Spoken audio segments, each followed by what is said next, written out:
Assalamualaikum warahmatullahi wabarakatuh. Perkenalkan, nama saya Muhammad Aditya Prayoga dengan NIM 24104.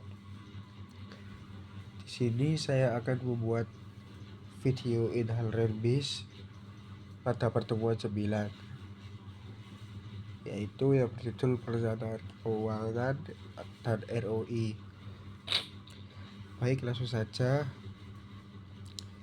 Anggaran operasional adalah rencana yang merinci semua pengeluaran yang diperlukan untuk menjalankan kegiatan operasional sehari-hari suatu organisasi, termasuk biaya tetap dan variabel yang mendukung kelangsungan bisnis. Komponen anggaran operasional ada 3, yaitu biaya bahan baku, merupakan pengeluaran untuk pembelian bahan yang diperlukan dalam proses produksi yang dapat mempengaruhi kualitas dan biaya akhir produk. Untuk yang kedua, biaya tenaga kerja, termasuk gaji, upah, dan tunjangan yang dibayarkan kepada karyawan, yang merupakan komponen penting dalam menentukan total biaya operasional. Yang ketiga, biaya utilitas, meliputi pengeluaran untuk listrik, air, dan layanan lainnya yang mendukung operasional sehari-hari, penting untuk menjaga kelangsungan proses bisnis. Sebuah anggaran operasional dapat mencakup pengeluaran bulanan seperti biaya sewa, gaji karyawan, dan biaya utilitas yang semuanya harus direncanakan dengan cermat untuk memastikan kelangsungan operasi bisnis. Pentingnya anggaran operasional: kelebihan, mengontrol pengeluaran, meningkatkan efisiensi, memudahkan perencanaan, menyediakan dasar evaluasi, meningkatkan akuntabilitas, mengurangi risiko finansial. Untuk kekurangan, memerlukan waktu dan usaha, fleksibilitas terbatas, potensi kesalahan estimasi, dapat menimbulkan stres, mengabaikan faktor eksternal, biaya penyusunan anggaran. Pengertian proyeksi pendapatan, yaitu estimasi yang dilakukan untuk memprediksi jumlah pendapatan yang akan diperoleh dalam periode tertentu berdasarkan analisis pasar, target penjualan, dan strategi pemasaran yang diterapkan oleh perusahaan. Tujuannya memberikan gambaran yang jelas mengenai potensi pendapatan, membantu dalam pengambilan keputusan finansial, merencanakan anggaran dan investasi yang diperlukan untuk mencapai target bisnis. Metode proyeksi pendapatan ada bottom up, memulai proyeksi dari level produk atau jasa yang ditawarkan oleh bisnis. Proses ini mengidentifikasi berbagai faktor terkait penjualan produk tertentu, kemudian menambahkan hasil tersebut untuk menghasilkan total pendapatan. Pendapatan ini sering lebih akurat karena berbasis pada data spesifik internal seperti harga per unit, jumlah unit yang dijual, dan volume penjualan. Metode top-down dimulai dari gambaran besar, yaitu analisis pasar secara keseluruhan, dan kemudian memperkirakan pangsa pasar yang bisa didapatkan oleh bisnis. Pendekatan ini sering digunakan ketika data internal terbatas atau saat itu mengetahui seberapa besar bisnis bisa bersaing di pasar yang ada. Selanjutnya ada pengertian arus kas. Definisi arus kas. Arus kas adalah aliran uang yang masuk dan keluar dari suatu bisnis, mencakup semua transaksi keuangan yang mempengaruhi likuiditas dan kesalahan finansial perusahaan dalam periode tertentu. Komponen arus kas terdiri dari 3 komponen, yaitu arus kas dari aktivitas operasi, investasi, dan pendanaan, yang memberikan gambaran menyeluruh tentang sumber dan penggunaan dana dalam bisnis. Pentingnya arus kas memastikan kelangsungan operasional bisnis, membantu dalam perencanaan keuangan, dan mencegah masalah likuiditas yang dapat mengganggu kegiatan usaha meskipun perusahaan mencatatkan keuntungan. Komponen arus kas adalah elemen-elemen penting yang menunjukkan aliran uang masuk dan keluar dari suatu bisnis.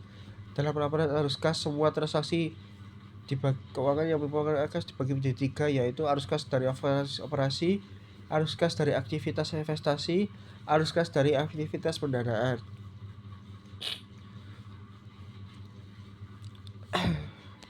Selanjutnya saya akan menjelaskan yang tentang keuangan atau ROI.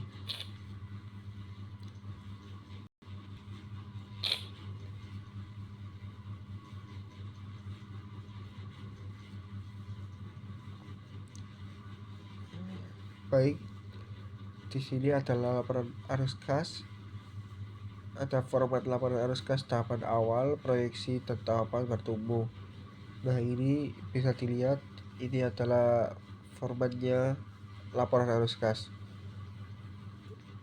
Selanjutnya adalah laporan laba rugi. Laporan laba rugi menjadi salah satu hal penting karena dapat membantu mengukur dan mengetahui kinerja atau performa perusahaan dalam satu periode atau dalam satu tahun, sekaligus membantu perusahaan mengukur langkah perusahaan dalam periode selanjutnya. Nah, ini adalah format laporan laba rugi, ada proyeksi pendapatan, proyeksi penjualan, terus ada HPP atau proyeksi beban-beban, ada laba kotor, dan yang terakhir adalah proyeksi laba atau laba rugi. Nilai investasi dana yang dibutuhkan untuk memulai dan menjalankan bisnis. Investasi awal, biaya perizinan, sewa tempat, alat produksi, modal kerja, gaji, bahan baku awal, promosi awal, biaya pengembangan, misal aplikasi, desain logo, dan lain-lain. HPP dan harga jual produk. HPP per unit sama dengan biaya bahan baku langsung ditambah biaya tenaga kerja langsung ditambah biaya overhead produk dibagi jumlah unit produksi. Selanjutnya ada BEP, break even point. BEP menunjukkan titik di mana total pendapatan sama dengan total biaya. BEP unit, produk dijual, yaitu biaya tetap, fixed cost per harga jual per unit dikurangi biaya variabel per unit. Nah, ini ada contoh kasusnya. Diketahui harga jual per unit sama dengan 50.000, biaya variabel per unit 30.000, biaya tetap ada 40 juta.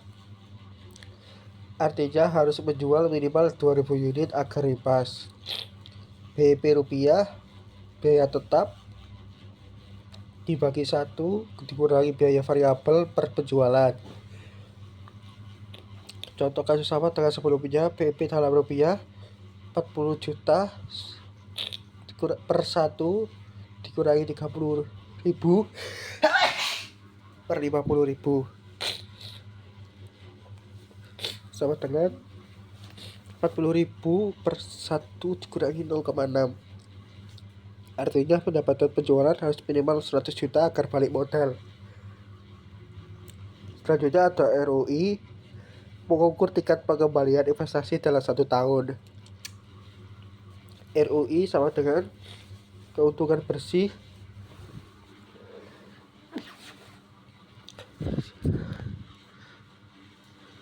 dibagi total investasi dikali 100%.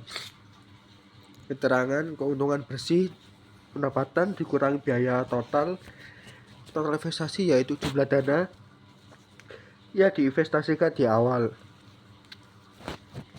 Ada payback periode, menunjukkan waktu yang dibutuhkan untuk mengembalikan investasi.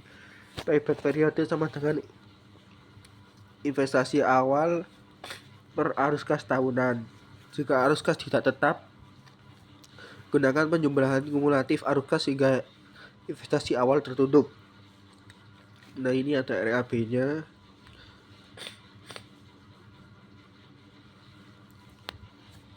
Cukup sekian dari penjelasan saya mengenai perencanaan keuangan. Kurang lebihnya mohon maaf. Assalamualaikum warahmatullahi wabarakatuh.